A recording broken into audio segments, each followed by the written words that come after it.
Bom, vamos lá, gente. Então é isso. Boa noite, bem-vindos e bem-vindas ao Centro de Estudos e Pesquisas Edgar Morin. É sempre uma alegria recebê-los nesse espaço de estudo, reflexão e aprendizagem.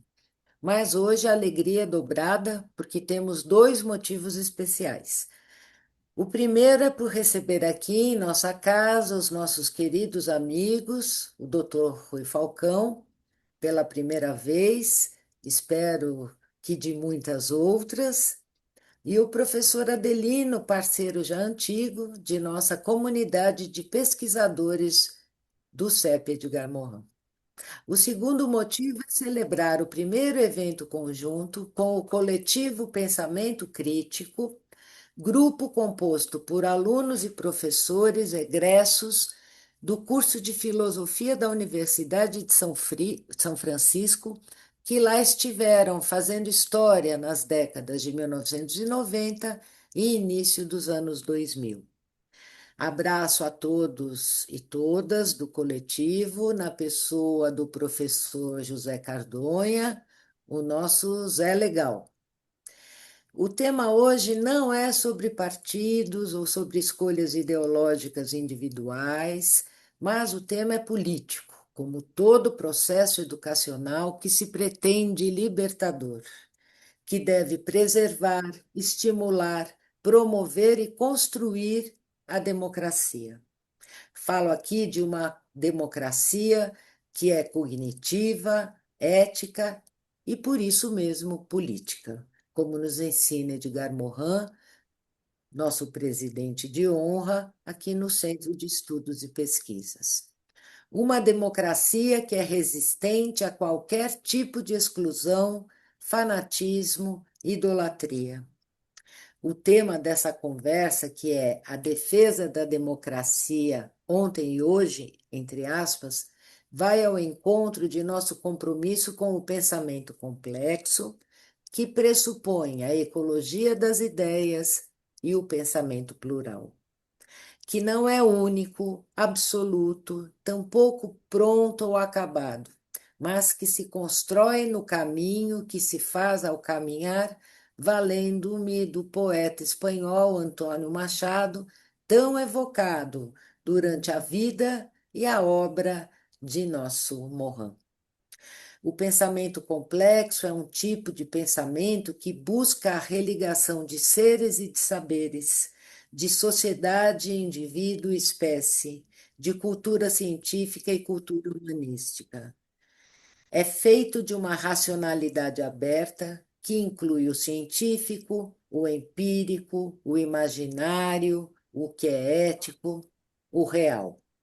A democracia é um dos pilares da ética da resistência, que o autor destaca no tomo 6 de O Método, quando afirma que a resistência é o outro lado da esperança. E manter a esperança em um mundo melhor é o propósito que nos move.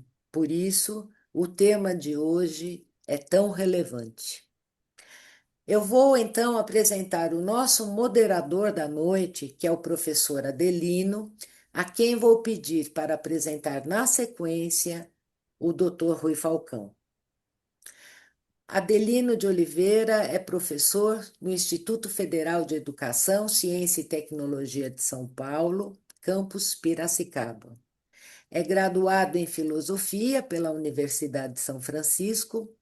Fez mestrado em Ciências da Religião pela PUC de São Paulo, doutorado em Filosofia pela Universidade Católica Portuguesa, pós-doutorado pelo Departamento de Economia, Administração e Sociologia da Universidade de São Paulo, Escola Superior de Agricultura Luiz de Queiroz, né, a USP-Exalc. É coordenador do curso de pós-graduação Lato Sensu Educação em Direitos Humanos do Instituto Federal, campus Piracicaba. Tem experiência nas áreas de filosofia, ciências da religião, teologia, atuando principalmente nos seguintes temas: filosofia política, pensamento decolonial, cultura antirracista, direitos humanos, complexidade, pós-modernidade, ética e educação. possui significativa experiência na gestão de extensão universitária, líder do grupo de pesquisa Direitos Humanos e Juventude, vinculado ao Instituto Federal de Educação, Ciência e Tecnologia de São Paulo. É membro pesquisador do Observatório da Criminalização da Pobreza e dos Movimentos Sociais, é membro do CEP Edgar Morin, e desde já agradeço aos dois professores pela disponibilidade, pela presença e pelo apoio aqui no nosso Centro de Estudos e Pesquisas Edgar Morin. Passo então imediatamente a palavra ao professor Adelino, já agradecendo de antemão ao deputado federal Rui Falcão e ao professor Adelino de Oliveira pela presença, por tudo que tem nos ajudado aí nas discussões cada vez mais relevantes aqui da sociedade contemporânea. A palavra é sua, Adelino, bem-vindo. Obrigado, professor Isabel, uma alegria participar dessa atividade, né? Uma alegria também pelas duas perspectivas, né? Tanto estar aqui no CEP, Edgar Morin, que nós admiramos tanto, né? E torcemos que seja cada vez mais forte na produção do conhecimento, da pesquisa, mas também por trazermos o nosso coletivo pensamento crítico, que tem como grande liderança o professor José Cardonha, né? E ali no pensamento crítico, nós que fomos também alunos da professora Isabel, temos discutido perspectivas para fortalecer a democracia e também um espaço de encontro entre os ex-estudantes de filosofia. Alegria por esse tema tão contemporâneo e tão complexo, né? E que tem tudo, acho que a professora Isabel já fez essa leitura tão sabiamente, vinculando o tema da democracia com o pensamento de Edgar Morin. E esse diálogo com o deputado federal Rui Falcão, eu pensei em fazer uma apresentação mais breve, né? Mas o deputado que tem uma formação em direito, que tem uma formação em jornalismo e que é a marca da trajetória dele, né? Esse vínculo com o jornalismo, e que tem uma atuação política nessas últimas, a gente pode pensar, os últimos 40 anos, né? No processo, desde o processo de redemocratização do país, tanto em mandatos parlamentares, né, ou na direção partidária, tem uma contribuição relevante para a compreensão da democracia no Brasil, para o fortalecimento e para a defesa da democracia. Então, nós pensamos esse tema e convidamos o Rui Falcão.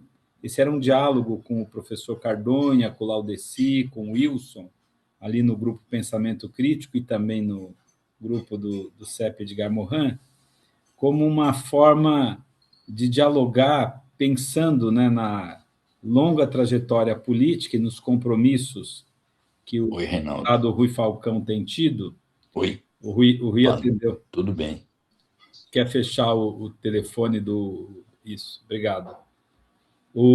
Essa longa trajetória política que acompanha o movimento da democracia desde a época da resistência até agora, né, no processo de redemocratização e da construção da democracia efetivamente no Brasil. Eu queria fazer um pouco talvez essa introdução, colocando a importância da figura do Rui Falcão nesse processo que nós vivemos, né, desde o contexto do processo do tempo, né, do período da ditadura, passando pelo enfrentamento da resistência estudantil. O Rui Falcão vive isso, né, na USP como estudante de direito. Depois ele vai fazer o enfrentamento na militância, aquela que era possível, né, na militância que se opõe à ditadura, na militância clandestina naquele período, e no processo de redemocratização, assumindo tanto a fundação de um partido político, mas principalmente atuando nos mandatos parlamentares, né? Teve uma atuação relevante no governo da Marta Suplicy, teve uma atuação relevante agora, nesse último quartel, como grande parlamentar, com temas fundamentais, né, de expansão de direitos e defesa da democracia. Então, eu queria começar, né, mais do que ficar falando do Rui, colocar uma questão para a gente introduzir o debate, não é? Uma questão mais genérica. Por que a democracia é importante? Então, eu queria, Rui, passando a palavra já para você, a gente tem aqui esse tema democracia ontem e hoje, não é? A defesa da democracia. Hoje, o grande tema que toca o Ocidente é a democracia, é a soberania, né? Nós vivemos uma crise do ponto de vista das instituições que consolidaram a nossa visão até então de democracia e de direitos humanos, com o enfraquecimento da ONU, por exemplo, né? Uma resolução não mais diplomática, né? Mas a partir das armas, dos conflitos entre os países. Então, é um cenário de crise, e a democracia ela está em crise, o nosso modelo de democracia. Então, eu queria passar para você, para a gente começar com essa questão. Por que a democracia é tão importante e é a melhor maneira de se organizar a vida em sociedade? Queria te ouvir com a sua vasta experiência. Pronto, já abri. Bom, boa noite. Quero agradecer muito o convite da professora Isabel Petralha, do professor Adelino, essas duas entidades aqui mencionadas como patrocinadoras desse encontro. Queria dizer para a professora Isabel, eu não sou doutor, a minha formação vai só ao bacharelato, eu não, minha formação não. Eu iniciei um mestrado na PUC, abandonei depois de 2 meses por causa da política. Então, eu sou só Rui Falcão e estou deputado federal pelo Partido dos Trabalhadores. Eu vou tratar desse tema aqui, e a questão inicial sugerida pelo Adelino, citando muito um texto que eu escrevi na época do golpe parlamentar que depôs a presidenta Dilma, cujo título era Que Democracia? Com ponto de interrogação, e um texto para provocar e refletir. Vou mencionar coisas que acho que continuam, e não vou ficar mencionando coisas que são conjunturais, já superadas, não pelo que aconteceu, mas procurar situar nos dias atuais. Esse tema ganha mais importância até porque hoje nós estamos a menos de uma semana dos 62 anos do golpe militar de 1964, que antecipou o golpe militar, o golpe parlamentar que depôs a Dilma, e a tentativa de golpe de 8 de janeiro de 2023. Porque há uma sucessão na história do Brasil de golpes contra a democracia, o que revela que a democracia não é uma construção histórica, mas ela não tem conclusão e ela não está imune a retrocessos. A ideia de que a democracia sempre deve avançar, se aperfeiçoar e se radicalizar, no sentido de ir às raízes profundas da soberania popular, que é a base real de uma democracia, ela tem retrocessos. E nós estamos vivendo num mundo hoje vários desses retrocessos. Primeiro, nós temos uma crise, o Adelino mencionou, não é uma crise da democracia e das instituições, é uma crise global, é uma crise ambiental, é uma crise cultural, é uma crise econômica, é uma crise da paz entre os povos, enfim, ela é marcada, a conjuntura atual, por instabilidade, imprevisibilidade, o que mostra que mudanças que são necessárias para o aperfeiçoamento da democracia, elas precisam ser mudanças globais também, sem o que nós estaremos permanentemente sujeitos a esse tipo de inquietude que graça aqui no nosso país, por exemplo, com relação ao que vai acontecer nessas eleições. E aqui eu não estou falando de partido político, eu estou falando do que aconteceria no Brasil se aquele que governou o país há pouco tempo, que dizia que a tortura era legítima, que o estupro não o incomodava, que 700 mil pessoas que perderam as vidas por incúria, por incapacidade, por falta de empatia, é isso que nos espera. Enfim, é isso que me preocupa em demasia, que já vivi o golpe de 64 e sofri na carne com ele, a deposição, golpe parlamentar que abateu sobre a presidenta Dilma, e a tentativa mais recente, que prosseguiu durante muito tempo e volta e meia reacende, quando o presidente do partido político PL diz que tem certeza que o presidente Trump vai nos ajudar. O presidente Trump, que em conjunto com o primeiro-ministro do governo sionista de Israel, desencadeia uma guerra que não se importa em abater crianças na escola, que não se incomoda com o êxito forçado de 2 milhões de pessoas na faixa de Gaza. Enfim, não quero me estender nesse ponto, mas para situar em que momento nós fazemos o debate sobre a questão da democracia. E eu digo que aqui no país, nós vivemos numa democracia que, mesmo para os padrões liberais, é uma democracia imperfeita. Isso não significa que nós queiramos abandoná-la, não fazer a defesa dela, mesmo na situação atual. E digo por que acho que ela é imperfeita. Primeiro, na questão jurídica, depois, nas questões mais fundamentais da desigualdade, porque entendo que não há democracia onde impera uma desigualdade abissal de gênero, de raça, social, de salários, enfim. Começo pela própria definição do que é o parâmetro máximo da democracia liberal, o princípio de uma pessoa, um voto.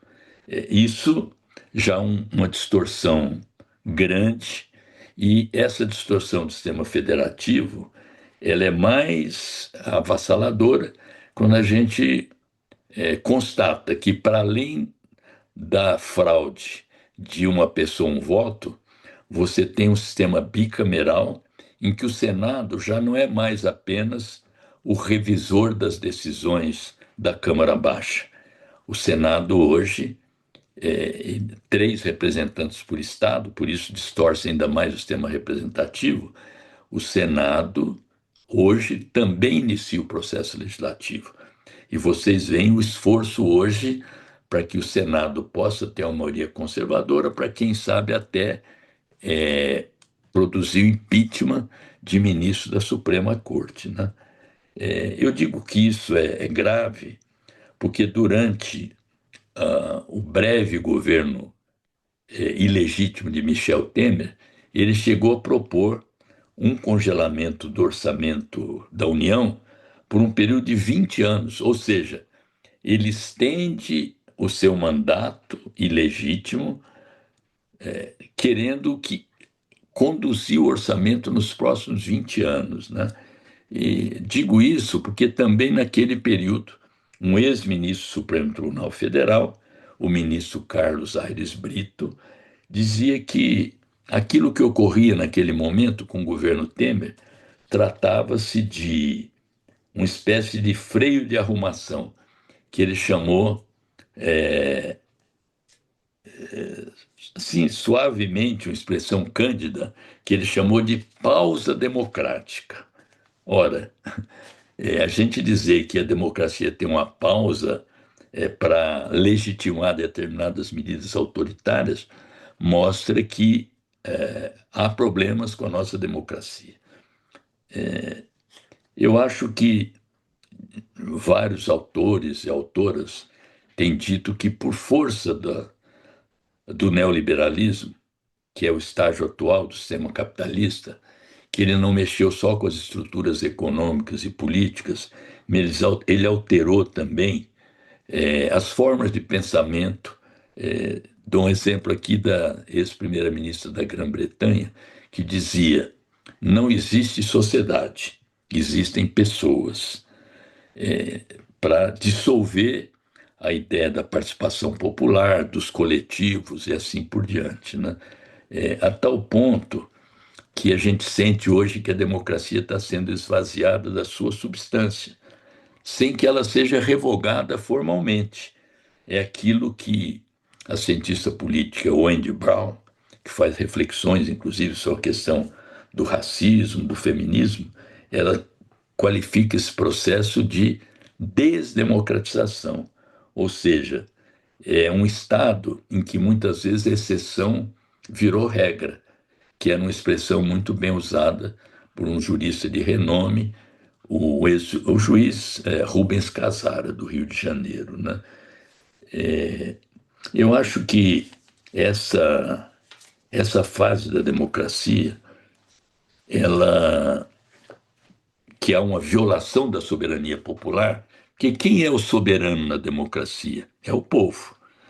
Qualifique-se como quiser, várias formas de democracia ao longo do tempo, nunca se pode deslegitimar a soberania popular como a raiz e o fundamento de qualquer tipo de democracia, seja liberal, seja com outras cores, né?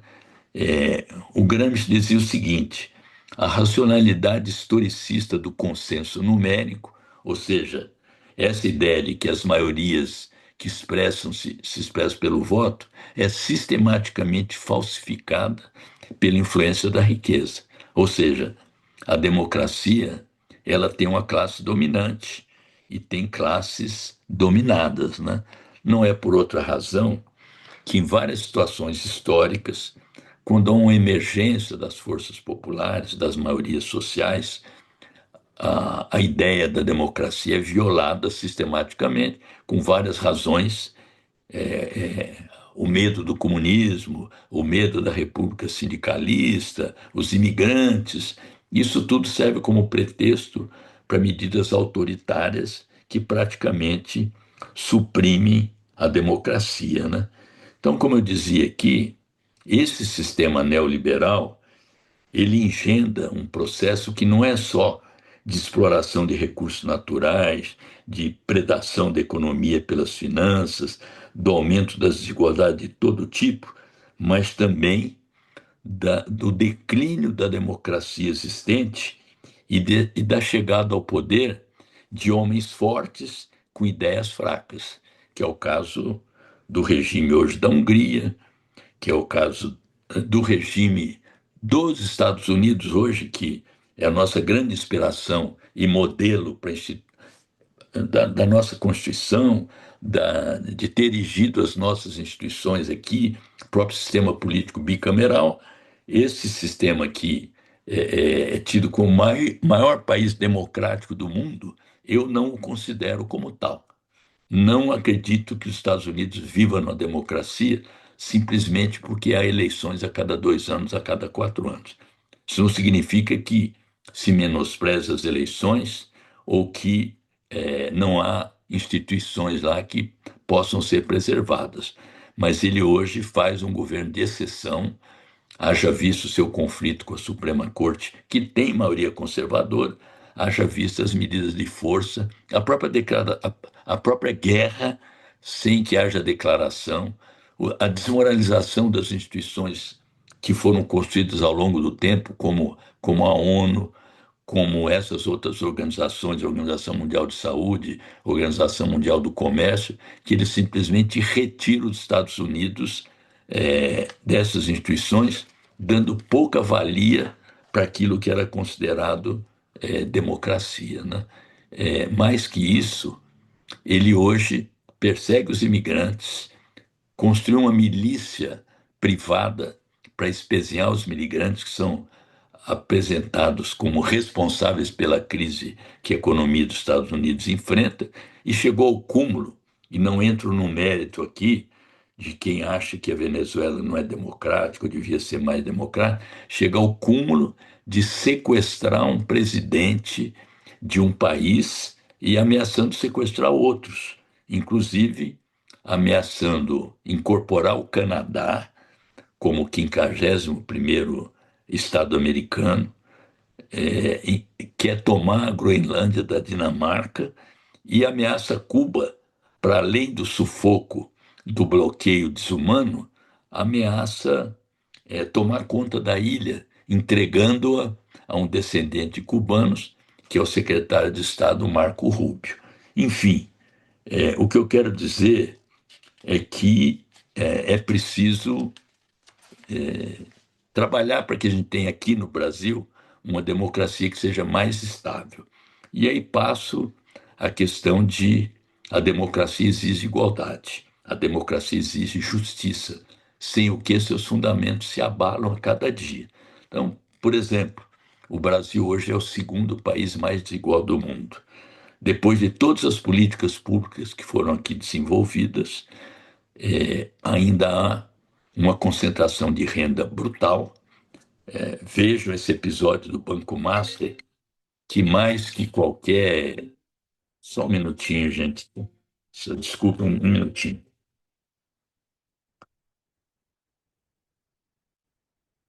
Oi, oi, Luiz. Interessante, ô Rui, deixa eu aproveitar que você deu essa pausa, só fazer um comentário, essa sua relação entre democracia e justiça social. Tem um livro importante, pelo menos eu utilizo bastante, do professor Jung Musung, que ele discute idolatria do dinheiro e direitos humanos. E ele começa nesse livro exatamente situando qual é o nível de desigualdade. E ele dá um dado que é surpreendente, pensando no contexto do mundo ocidental, o dado é as quatro pessoas mais ricas detêm a riqueza somada da metade da população mais pobre do mundo. Então, você tem uma concentração, e o Jung Musung ele traz uma ideia interessante, né, que é justamente quando a gente fala em desigualdade, dá uma certa naturalidade à injustiça. Então, ele vai dizer, é preciso entender como funciona o mercado e como os direitos humanos não avançam a partir do conceito de injustiça. Então, eu acho que essa é uma perspectiva para pensar, não é? Existe democracia numa sociedade tão marcadamente injusta? Vou voltar a palavra para você e depois eu tenho uma outra questão para a gente pensar na defesa da democracia. Pode... Falamos aqui de desigualdade pelo viés da concentração de renda, né? Falo também da desigualdade pela situação desigual entre homens e mulheres. Mulheres, hoje, São Paulo tem o recorde de feminicídios aqui. Isso é fruto não só da ausência de segurança, mas isso é fruto de uma cultura de violência e uma cultura machista que imagina que o corpo das mulheres é propriedade dos homens. Na esfera salarial, dá mais de 20% de defasagem dos salários entre homens e mulheres que desempenham a mesma função. No caso do cotejo entre negras e brancas, ou negros e brancos, essa defasagem é ainda maior, revelando, por um lado, a desigualdade de gênero e, ao mesmo tempo, a desigualdade de raça, desigualdade racial. O governo Lula fez uma lei, da qual eu sou coautor, fazendo exigência de, no mesmo cargo, homens e mulheres que desempenham a mesma função têm igual salário. Essa lei pegou? Não pegou porque as empresas se recusam a fornecer os relatórios e as folhas de pagamento, alegando a lei de proteção de dados para que a gente possa fiscalizar o cumprimento da lei. E note que a gente fazia aí só igualdade entre homens e mulheres, não tinha entrado na questão racial e nem falava do acesso nas empresas e das promoções também, quando há também essa desigualdade. E argumento, não, mulher que tem filho Não dá, a mulher que está grávida, não dá, vai ter que fazer exame, enfim. Também a desigualdade de gênero e de raça. O outro aspecto da desigualdade é a desigualdade na prestação da justiça. Então, eu falava aqui, Adelino, para a professora Isabel, que eu estou aqui às voltas com um tema, por isso estou interrompendo, que hoje nós estamos protocolando um habeas corpus coletivo para que os presos, são 900 mil, para que milhares de presos doentes ou maior de 70 anos possam ter o mesmo tratamento que foi concedido ao ex-presidiário presidente, o presidente ex-presidente Bolsonaro. E a comoção que a mídia promoveu e provocou em torno da saúde dele, essa comoção não se estende aos milhares em presídios infectos, com AIDS, com tuberculose, com sepse, com problemas mentais. Não há esse cuidado. Então, eu estou exigindo do judiciário, citando inclusive que existe uma ação de descumprimento de preceito fundamental que inquina essas prisões como inconstitucionais, porque são locais subhumanos. Então, essa é uma questão também que eu chamo de justiça de classe. Clama-se pela mudança, precisa fazer reforma do judiciário, pela via dos chamados penduricários, pelo furo do teto constitucional salarial, pelo fato de terem passagens pagas, conferências pagas, precisa ter um código de conduta, que são questões legítimas. Mas o mais grave é o judiciário brasileiro ser uma justiça de classe social, de classe dominante.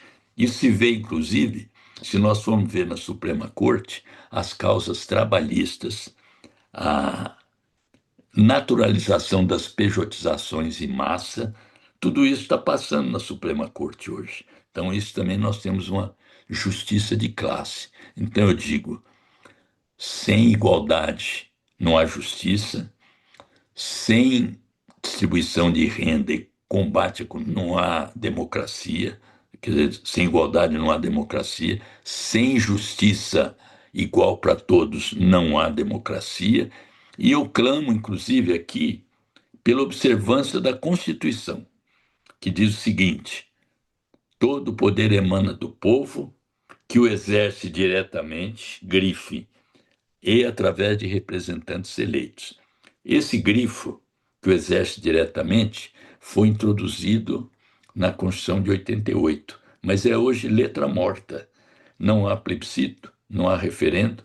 A iniciativa popular legislativa é muito difícil, porque precisa milhares de assinaturas, ainda assinaturas colhidas à mão, e quando o povo consegue fazer uma lei de iniciativa popular, vai para o Congresso, precisa arrumar um padrinho ou uma madrinha no parlamento, e aí esse projeto segue a vala comum, sem um rito que acelere e dê mais valor para uma lei que é proposta diretamente pela população.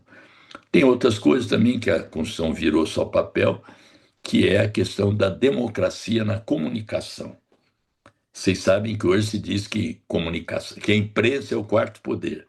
Se dizia isso na fase rádio, TV e jornais e revistas impressos. Hoje, com as big techs, que como grandes multinacionais são maiores até que as antigas multinacionais do petróleo, da indústria, elas formam opinião, elas interferem na democracia, elas interferem nas eleições.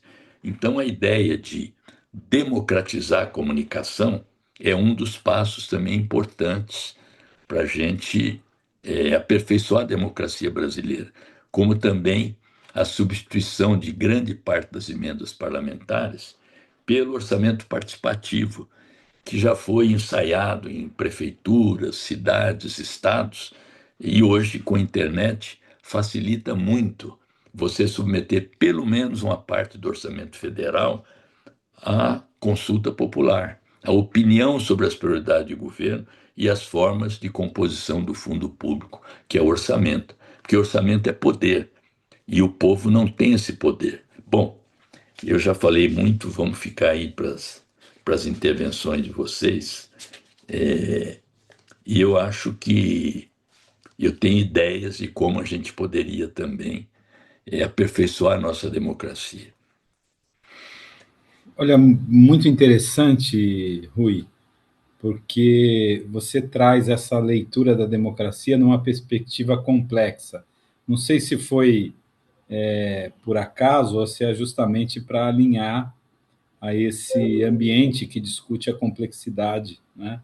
Mas pensar a democracia não só como o exercício de votar, mas numa perspectiva mais ampla, né?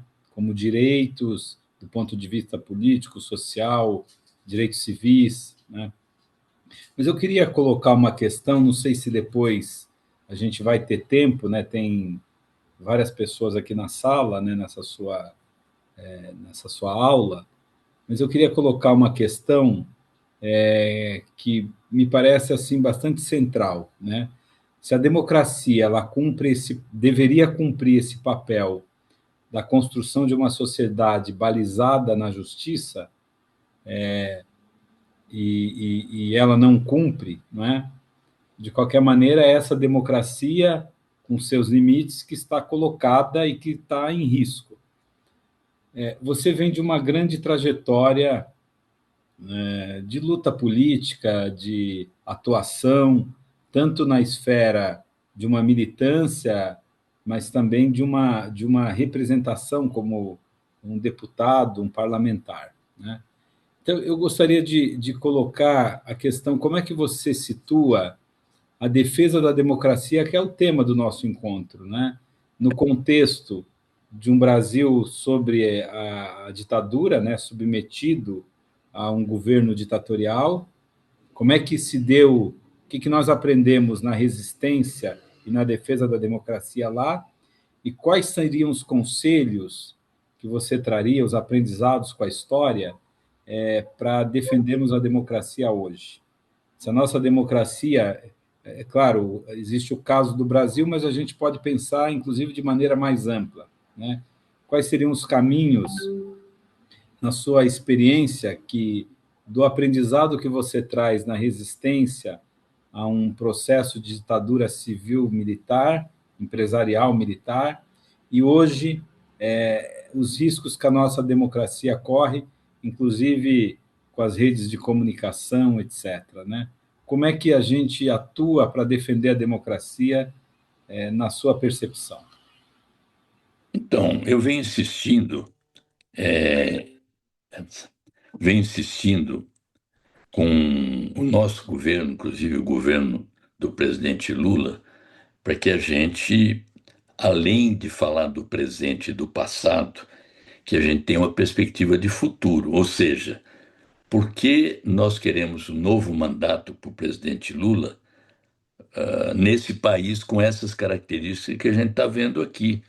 70 milhões de famílias endividadas, essa desigualdade de renda brutal, a corrupção nos altos escalões, que na campanha política e a oposição tenta jogar sob nossa responsabilidade. E o descaso total que se cria em relação à população, porque ela não se sente partícipe, ela não opina, ela não é ouvida. Isso como regra geral. Então, quanto mais perto nós estivermos da população, menos risco corre a democracia. Então, a participação popular, a meu ver, é um instrumento decisivo para barrar qualquer tentativa de golpe, ou seja, o povo mobilizado, a cooperação, a solidariedade, e é um movimento hoje não de preservar a individualidade das pessoas, mas estimular o individualismo, o egoísmo social, a ideia de que as associações não levam a nada, de que a política não serve para nada. Então, as pessoas cada vez mais estão votando menos, não escolhem seus candidatos diretamente e, ainda que escolham, as instituições tais como existem hoje, elas precisam ser modificadas. As pessoas falam, as instituições estão funcionando, mas ao mesmo tempo são instituições que estão sob descrédito. Você pesquisa na população, o Congresso Nacional está lá embaixo. Você pesquisa a Suprema Corte, agora por razões eventuais, não tem nenhuma confiança. Você pesquisa as polícias, quase a mesma coisa também. Então, são instituições que existem como tal há muitos anos, mas que estão perdendo a substância. É aquilo que eu falei aqui. Quer dizer, a democracia ela vai sendo esmaecida, vai sendo esvaziada, sem que a gente perceba que ela está deixando de existir. Então, tanto faz se você tem um governo que melhora os salários, que cuida um pouco do transporte e tal, pouco importa se tem milhares de presos aí sem culpa formada. Pouco importa se a violência contra as mulheres permanece, que a cultura machista, a cultura do ódio permaneça, que um jogador de futebol pode ser chamado de macaco. Quer dizer, é preciso interferir sobre essas questões. Não é só uma questão de eleição, de sistema político eleitoral, é uma questão cultural, é uma questão econômica. Por isso que eu digo que é uma crise global que precisa de soluções globais. Então, um dos caminhos que eu vejo não agora, nesse momento, mas como perspectiva, e de jogar isso para a sociedade, e vocês podem cumprir um papel nisso, é o seguinte: nós temos uma Constituição que está superada pelos fatos, que já tem 130 emendas. Dizia um jurista francês, Donnedier de Vabre, que quando os fatos superam as leis, mudem-se as leis. Nós estamos fazendo o contrário.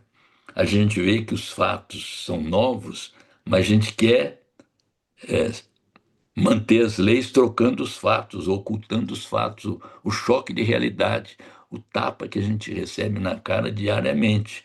Então, eu tenho a perspectiva da gente caminhar, isso já ocorreu em outros países, para mudar, inclusive, o artigo 49, inciso 15 da Constituição, para atribuir também ao presidente da República a competência para autorizar referendo e convocar plebiscito, e para que a gente possa convocar uma Assembleia Nacional Constituinte livre, democrática e soberana, não um Congresso Constituinte, como foi em 88, mas que seja um Congresso autêntico, que é o Congresso constituído pela população exclusivamente com essa finalidade. Eu acho que é um caminho para você valorizar a democracia, aperfeiçoá-la e manter o conjunto da tradição que a gente tem aqui, podendo ter formas de combater a injustiça, ter formas de mudar determinadas instituições que estão superadas, de poder ter uma regulação forte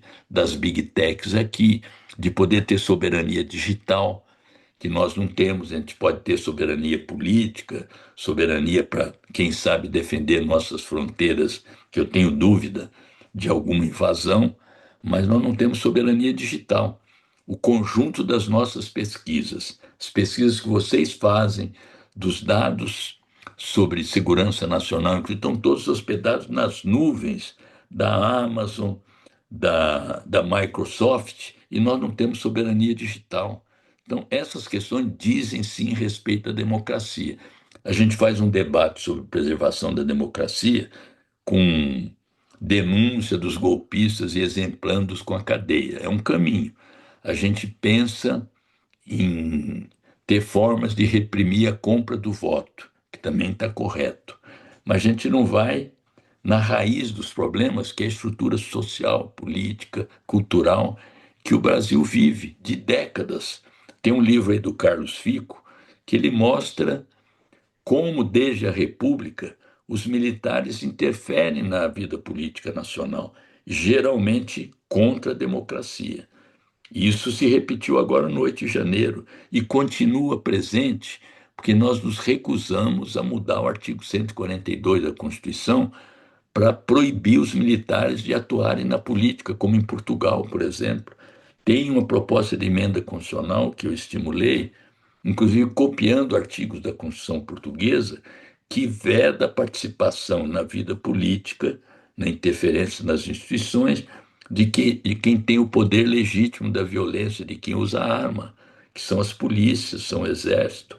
Agora, inclusive, tem uma emenda pela ex-deputada Perpétua, que ela diz o seguinte: militar, quando for para assumir um cargo civil, tem que se aposentar. É um meio caminho, mas também seria algo para ser aprovado nesse momento, como até uma mediação, já que o ministro da Defesa não quer encampar propostas como essa. Então, eu vejo esse caminho, quer dizer, retomar as conferências de políticas públicas e implantação do orçamento participativo, fixar mandatos para o STF e para os demais tribunais, a desmilitarização das polícias, que não significa desarmar as polícias, a rediscussão do Pacto Federativo, aquilo que eu falei, a distorção do sistema federativo, a revogação dos excessos legislativos que viabilizam perseguição e criminalização dos movimentos sociais, inscrever na Constituição os direitos dos casais homoafetivos, promoção de políticas públicas e educacionais de combate ao racismo, ao machismo, à homofobia, todas as formas de discriminação e preconceito, democratização dos meios de comunicação, tem vários projetos nesse sentido, e eram meios de comunicação quando a gente falava da chamada imprensa escrita, radiofônica e televisiva. Hoje, isso aí quase já nem existe muito mais, né? Então, são questões que elas são atuais, tem muita gente trabalhando esses assuntos, e não se alegue que a correlação de força não permite, que a sociedade não aceita, que a gente vê exemplos, como foi o caso agora da eleição em Nova York, que o muçulmano negro, defendendo as ideias do socialismo, se elegeu sem contestação, quebrando toda a lógica dos dois partidos, tanto do democrata como do republicano, e está governando. Ou como o presidente da Colômbia, que pegou um megafone lá em Nova York ou em Washington e ficou xingando o Trump quando do tarifaço, rodeado por latinos que moravam lá, dissolveu a cúpula militar na Colômbia, mudou os juízes da Corte Suprema, venceu agora as eleições legislativas com grande apoio popular, deu um aumento de 20% no salário mínimo, e o candidato que ele apoia está liderando as pesquisas de opinião. Então, há mudanças que se impõem e que podem ser, se não empreendidas num primeiro momento, podem abrir a cabeça da sociedade para apoiá-las, para se envolver com elas, para mudar esse sistema que, embora com muitas vantagens em relação a outros, é um sistema que está esvaziado, enfraquecido e, portanto, sujeito a qualquer momento a modificações para o pior. Ô, Rui, muito interessante, né? Porque você traz várias perspectivas, queria destacar apenas uma, que é uma experiência que eu acompanhei um pouco mais de perto, né, do orçamento participativo. Eu moro hoje em Piracicaba e no governo do professor também, né, economista José Machado, nós tivemos essa forte experiência do orçamento participativo.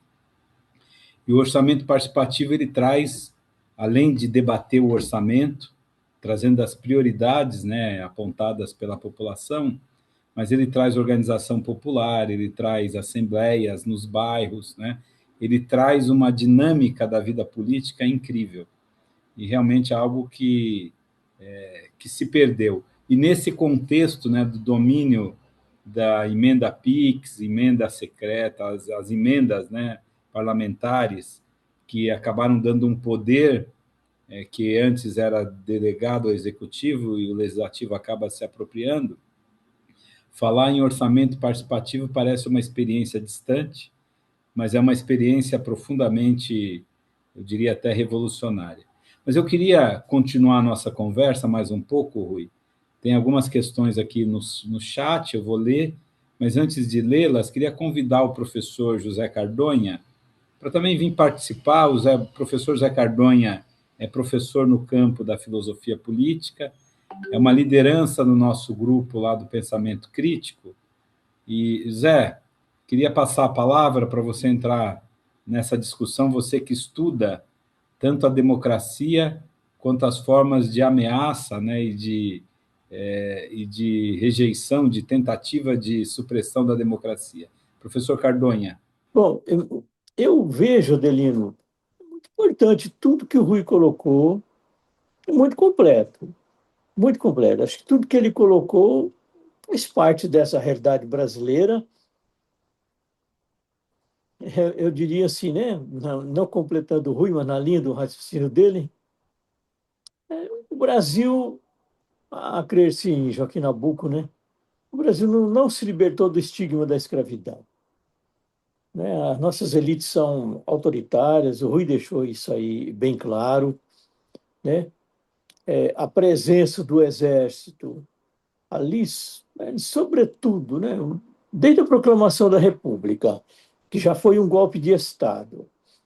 Aí depois o símbolo disso é Canudos, né? Canudos. Canudos é o símbolo maior da tragédia brasileira. Quem quiser um dia entender, todo mundo fala, né, do Sérgio Buarque de Holanda, grande, grande, eu não estou discutindo isso.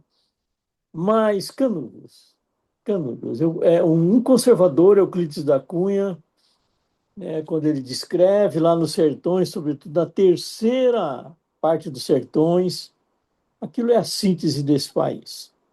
Então, vamos dizer assim, tudo na linha do que o Rui colocou. Aí depois veio o golpe de 64, que o Rui coloca bem, sempre com essa desculpa, né? O comunismo. Você vê pessoas aí que não têm nem noção, nem sabem o que é isso com medo do comunismo, né? Parece lá meus tios, meus avós que tinham medo do lobisomem. Ninguém nunca tinha visto todo lobisomem, mas todo mundo tinha medo do lobisomem. Enfim, o lobisomem hoje é o comunismo. O que eu queria colocar como elemento, né, de reflexão tudo que o Rui colocou é a ascensão da extrema-direita. Eu acho que hoje merece um estudo muito sério, né?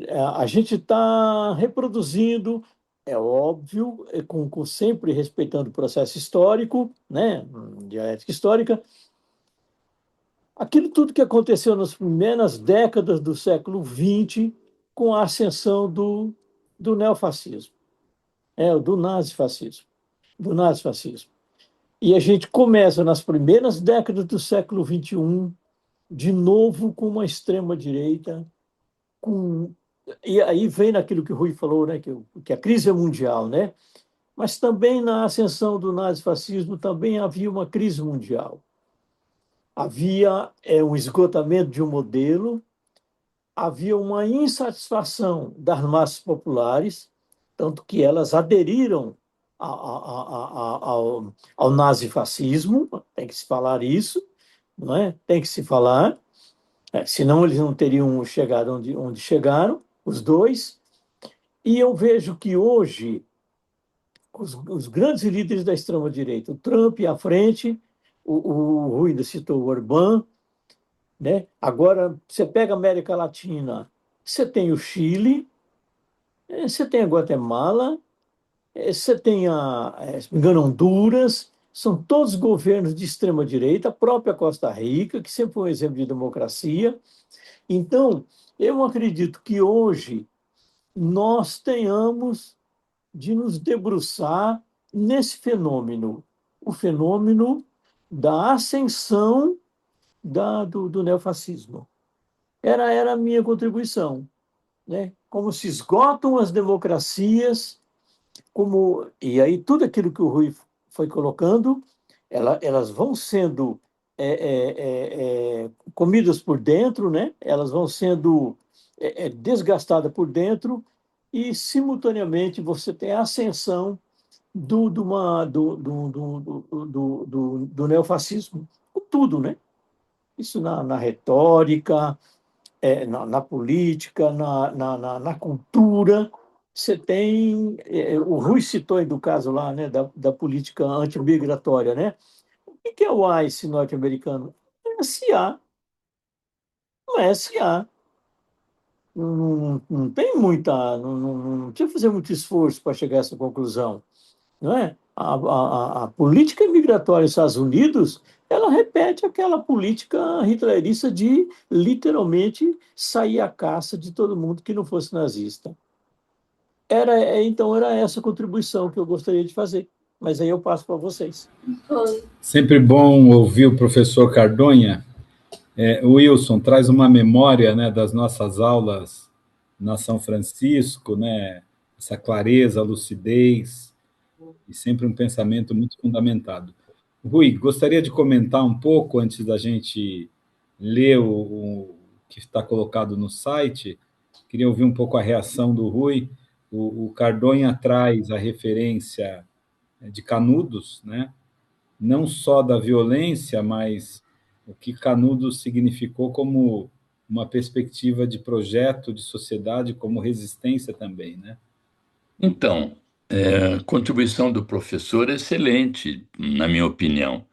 Ele citou Canudos, a gente podia citar outras revoltas populares que são escondidas na história, inclusive, para passar a ideia do povo ordeiro e pacífico, que é o povo brasileiro, um povo cordial, que não gosta de mudanças.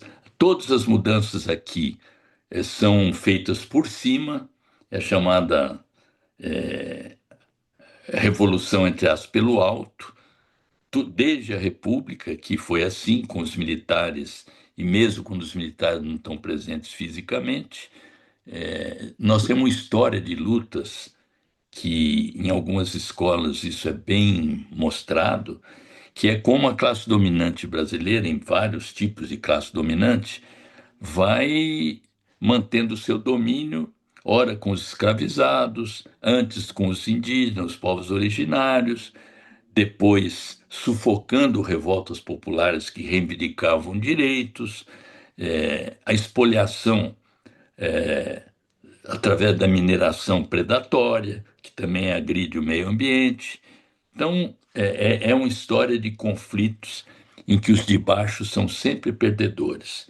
E quando os chamados de baixo se organizam e ensaiam algumas mudanças, vem a repressão. Quer dizer, o próprio sistema penal é feito para segregar aqueles que se rebelam, ou se rebelam organizadamente, ou através de explosões é, desorganizadas, espontâneas e assim por diante. Então, esse é um aspecto importante que o professor levanta quando relembra, com um exemplo de Canudos, o caráter da dominação aqui no nosso país. E eu quero remeter para a questão do que ele chama de neofascismo agora, né? Ou ascensão da extrema-direita. Eu tenho me referido sempre à direita, viu? Quando a gente fala extrema-direita, existe uma parte da direita que pode ser puxada para o nosso lado. Na verdade, toda ascensão da extrema-direita na Europa é porque as forças populares, os partidos do campo democrático, do campo de esquerda, começaram a fazer mediações nos seus programas, a promover regressões de direitos, como é o caso das mudanças na aposentadoria na França, as mudanças na questão da jornada de trabalho na França. Quando você tem um grupo que vai recuando supostamente para evitar o crescimento da extrema-direita, ela assimila a direita para o seu lado e toma conta do poder. Então, por que essa ascensão da extrema-direita, ou da direita, ela ocorre primeiro na Europa, logo depois do fim da União Soviética? Por quê? Porque logo após a Segunda Guerra, com a ascensão de várias classes populares, que inclusive lutaram contra o nazismo e o fascismo na Europa, foi necessário que o bloco liderado pelos Estados Unidos fizesse concessões para aplacar a ascensão de movimentos sociais lá. Por exemplo, o Plano Marshall fortaleceu os países que tinham sido destruídos pela guerra, lhes permitindo fazer concessões à classe operária organizada que reivindicava direitos. E essa ameaça do comunismo, que na verdade era a história da Guerra Fria, permitiu que os trabalhadores organizados conseguissem avançar muito nas suas conquistas, muito mesmo, inclusive fazendo certos mecanismos democráticos serem acionados. O direito de antena, por exemplo, na França, na Itália, foi um avanço. O que é o direito de antena? Os meios de comunicação terem horários disponíveis para a expressão dos sindicatos, dos movimentos sociais e assim por diante, porque entenderam que a comunicação era um poder e uma arma para as classes trabalhadoras. Com o fim da União Soviética, o, o, o neoliberalismo que começa a surgir dali e a se acentuar, vai promovendo um retrocesso nos direitos, fazendo as classes trabalhadoras recuarem e abrindo o campo pela desmobilização, pelas derrotas do pacifismo e da coexistência pacífica, a perder posições e chegar ao ponto que nós chegamos hoje. Quero lembrar que na Itália, o Partido Comunista Italiano, que era um partido não governado pelos partidos stalinistas, chegou a ter praticamente 40% dos votos nas eleições, dominando várias cidades importantes, o mesmo ocorrendo na França. E hoje o Partido Comunista Italiano, que já mudou de nome, é uma força política residual. Então, eu defendo que quando a gente brande a bandeira do risco do fascismo aqui, o que isso leva as pessoas a passarem por cima de outras coisas que estão ocorrendo? Ah, contra o fascismo, vamos juntar todo mundo. Do Sem Terra, o Hugo, como é que chama ele? O Ciro Nogueira. Do, dos trabalhadores sem terra ao Ciro Nogueira para evitar o fascismo, quando, na verdade, você tem uma. Basta ver a mudança de orientação agora dos grandes meios de comunicação. Pergunta. Vocês viram aquele PowerPoint da Globo colocando o Lula no centro do escândalo do Banco Master? Depois pediram desculpas e tal.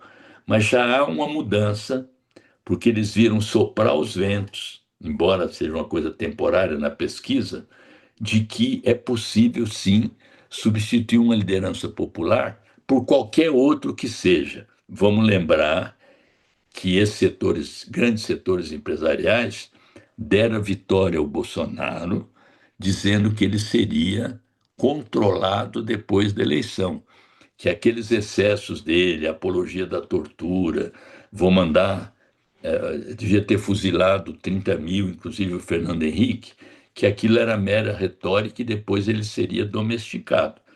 Nós vimos riscos que nós corremos por esse tipo de avaliação. Então, eu acho o seguinte: nós temos que evitar a qualquer custo riscos à democracia, mas lembrando que toda vez que você perde a sua identidade, que você abre mão, por exemplo, de bandeiras fundamentais como os direitos humanos, para achar que vai perder voto quando defende direitos humanos, que tem humanos direitos, direito humano é defesa de bandido e criminoso, nessas ocasiões a gente vai perdendo identidade e vai perdendo crédito junto àqueles que são os verdadeiros defensores da democracia, porque se beneficiam disso quando tem democracia. Quando tem democracia e liberdade, tem greve, tem ampliação de direitos, tem organização, tem associação. Então, é preciso a gente analisar bem cada momento histórico para não embarcar em canoa furada. Não é isso que o professor propõe, mas eu alerto porque essa concepção é muito forte. Eu não chamo de frente ampla, eu chamo de frente eleitoral ampla. Não é uma questão semântica, porque frente ampla é uma construção histórica no Uruguai, na Argentina. Aqui nós temos uma frente eleitoral que, e as várias frentes que foram articuladas para driblar a questão do fim das coligações proporcionais. mas elas não têm uma substância histórica, um programa unificado que é construído socialmente. Excelente, Rui. A gente já está aqui com um tempo bastante avançado. Eu vou fazer uma leitura rápida aqui do nosso chat, algumas contribuições interessantes, né? E depois volto a palavra para você comentar e também já ir fechando esse nosso brevíssimo debate, né? Que certamente fica aí com gosto de que é preciso aprofundar, né? A Elizabeth Campos, ela coloca, né, ela diz assim, o senhor acredita que o Lula deveria fazer aparições frequentes para conversar com a população? É uma questão que ela coloca. Pois não, Rui? Você quer falar? Quer que eu repita? Eu não ouvi a pergunta. O Lula deveria. Ela coloca o seguinte: se o Lula deveria fazer aparições frequentes para conversar com a população. O Alexandre de Souza coloca mais uma reflexão, não é uma pergunta. Ele diz: vivemos um momento de descrédito da coisa pública e dos direitos sociais. Estão tentando convencer o povo que a CLT não funciona. Em São Paulo, tivemos a privatização da Sabesp, que já traz insegurança de direitos básicos para os mais pobres, né? Depois, a Lúcia, né, de Fátima, ela coloca que a chance de mudar a maior parte do Congresso está chegando. Ela faz esse alerta, né? A Elizabeth Campos também reforça, né? Sim, Canudos precisa ser conhecido. Ela reforça a importância da experiência de Canudos, né? O Alexandre de Souza, ele diz: os currais humanos em Fortaleza na seca de 1915. Então, ele faz essa memória também de luta, né? A Elizabeth Campos: quando as minorias se manifestam, quando exigem seus direitos, os ataques da extrema-direita são mais violentos. Estamos vendo isso acontecer todos os dias. E o Alexandre, por último, ele coloca: depois do 8 de janeiro, a extrema-direita invocou os direitos humanos ao seu interesse, depois de demonizar esses direitos, né, por anos. Então, é um pouco a contribuição bacana se a gente tivesse tempo, né, de continuar dando voz, né, a todos os participantes, mas é bacana essa participação do chat, de quem está aqui presente. Rui, volto para você, já no sentido de fechando, né, a nossa breve conversa, né, que fica com gosto de quero mais, e depois chamo o professor Wilson e a professora Isabel para a gente fechar essa noite. Rui, fica à vontade. Assimilo todas essas manifestações aí no chat, agradeço. Acho que vão na mesma linha de pensamento que eu tenho apresentado aqui, são contribuições para para futuras apresentações, inclusive. Essa questão do descrédito da população é um dado real. E aí, Adelino, a sua ideia do orçamento participativo, ele tem um caráter pedagógico também, porque as pessoas aprendem que não dá para fazer tudo de uma vez, que é preciso escolher prioridades, que as prioridades não são necessariamente as minhas, a da minha rua, mas da coletividade, que as pessoas precisam negociar politicamente com quem vota o orçamento, porque o orçamento participativo não dispensa a existência do parlamento. Porque já disseram, não, vocês só querem democracia direta para fechar a Câmara. Não, não, é uma junção daquilo que está na Constituição. Ah, o povo exerce diretamente e através de representantes eleitos.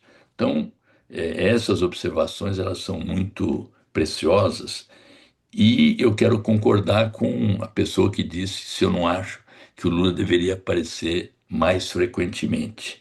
Eu acho isso, acho que é fundamental. Nós temos exemplos bons e ruins. Exemplo bom é o do México, que o presidente López Obrador diariamente conversava com o povo. Hoje, a sua sucessora, a Cláudia Chimbal, faz a mesma coisa. E o Bolsonaro, que é o exemplo ruim, não fazia desse jeito, mas todo dia naquele chiqueirinho, dava cotovelada na imprensa e tal, mas passava um recado, pelo menos para o bloco organizado dele, dando inclusive diretrizes de ação. E aí se disse bem. E os que condenavam os direitos humanos invocaram agora os direitos humanos até para conceder-lhe a prisão domiciliar e o movimento para reduzir as penas e até pela anistia. Quer dizer, o pessoal que não permitiu que a anistia fosse anistia, que estendeu a anistia até para os torturadores, hoje defende a anistia. Quer dizer, é um paradoxo, né? Então, o Lula se comunicar, eu já nem digo diariamente, mas pelo menos uma vez por semana, nesse momento, inclusive, de instabilidade, de um certo pessimismo, de um mal-estar por causa do endividamento das pessoas, por causa da crise dos combustíveis, que não basta responsabilizar a guerra e pregar a paz, que é a nossa política sempre. Essa guerra tem nome e dono. Quem são os responsáveis por essa guerra?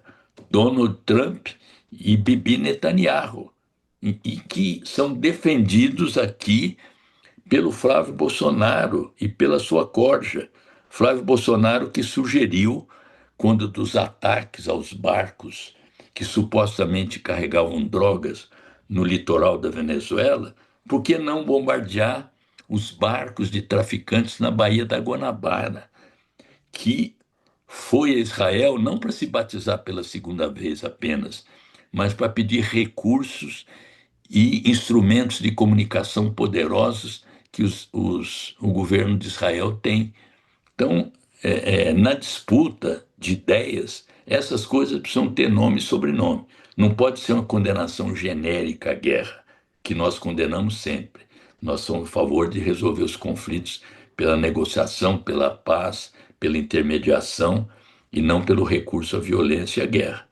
Então, essas coisas o próprio Lula, que tem uma comunicação popular potente, que é uma liderança inconteste, inclusive na comunicação, poderia sim seguir essa sugestão que foi dada aqui, que eu sempre pensei assim também, quem sabe vindo de pessoas como essas que estão aqui conosco, ele possa nos ouvir aí e faça isso com mais frequência.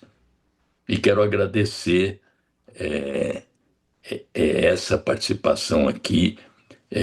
Eu sou muito incisivo ao defender minhas ideias, mas isso não significa que eu não acredite que elas possam ser modificadas, possam ser enriquecidas.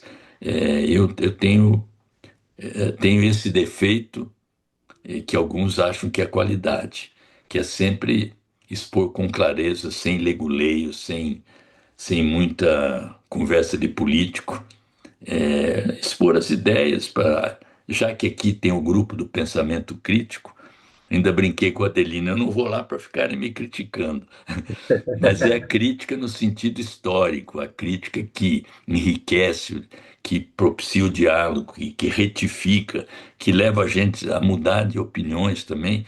Esse é o sentido da crítica. Não é aquela estigmatização pessoal, o rancor. Ter capacidade para ouvir.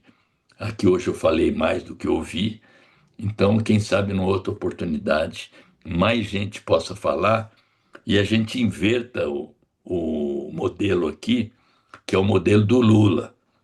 Todo mundo fala várias ideias, depois eu faço uma síntese me apropriando das ideias. Sugiro que o próximo encontro a gente faça desse jeito. Ô, Rui, obrigado, excelente te ouvir, né? Vamos marcar esse outro encontro, então, talvez no modelo presencial, para que as pessoas possam falar. Queria só, antes de terminar, fazer dois convites, né? O primeiro, o professor Wilson colocou lá, o convite para quem não participa do grupo de WhatsApp do CEP Edgar Morin, basta clicar no link, é o convite para entrar no grupo de WhatsApp. Tem alguns colegas, né? Tem professor ilustre de Piracicaba, o professor Eliezer, o professor Edson, Existe, então, esse grupo, o coletivo do Edgar Morin, né, do CEP Edgar Morin. E também o convite para o nosso coletivo Pensamento Crítico, que é um coletivo que vai além do grupo de WhatsApp, tem pensado algumas atividades como essa. Né? Agradecer a presença de todos.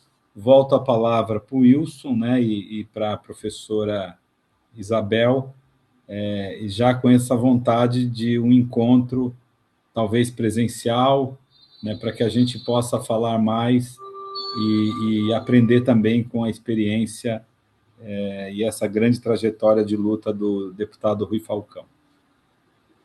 Bom, muito obrigado, Rui. Foi muito bom. Eu sou uma pessoa muito esperançosa, eu acredito na transformação. E lembrando um pouquinho como era no passado, né? Um amigo muito querido meu, Edivan, está aqui na sala, né? Nós éramos novos, moleques, não, 17, 18 anos, e nós estávamos colocando cartazes no poste, né? Antes podia, né, colocar, né? E passou alguém da extrema direita, né? E chutou, empurrou. Eu sei que a escada caiu e o Edvan ficou preso lá em cima, né? Se fosse hoje, nós não estávamos mais aqui, né? Mas era magrinho, né? Esperto demais, ele conseguiu descer, né? Do poste, né? Graças a Deus, né? E outras vezes também, né? Épocas de eleição, principalmente, né? Pessoas armadas apontavam a arma, né? Então, assim, quando eu vejo hoje esse momento de polarização, isso não estou negando de forma alguma que haja, né? Mas eu olho para o passado, mas o passado que eu estou falando é 30, 35 anos atrás, né? Não é muito. Eu não vivi o que o Rui ele viveu, né? Que um dia nós temos que marcar um bate-papo só para ele falar desse momento tão conturbado que foi a sua prisão durante o regime, né? Mas assim, era muito pesado. Então, eu acho que nós temos que sempre caminhar. Eu acho que o Rui ele trouxe hoje para nós é, isso que mostra que nós temos que ter esperança, né? Esperança sempre, estar sempre em movimento. Muito obrigado, Rui. Aqui no CEP é sua casa. Se o senhor tiver aí também um deputado, um político de direita, né, que ele tem os nossos ideais, né? Ou seja, ele não seja a favor da tortura, não seja racista, não seja contra as mulheres, contra os homossexuais, contra os direitos dos trabalhadores, a favor da devastação ambiental. Por favor, nos indique, entendeu? Nós temos que conversar com todos. Eu gostei muito da sua fala, é claro, né?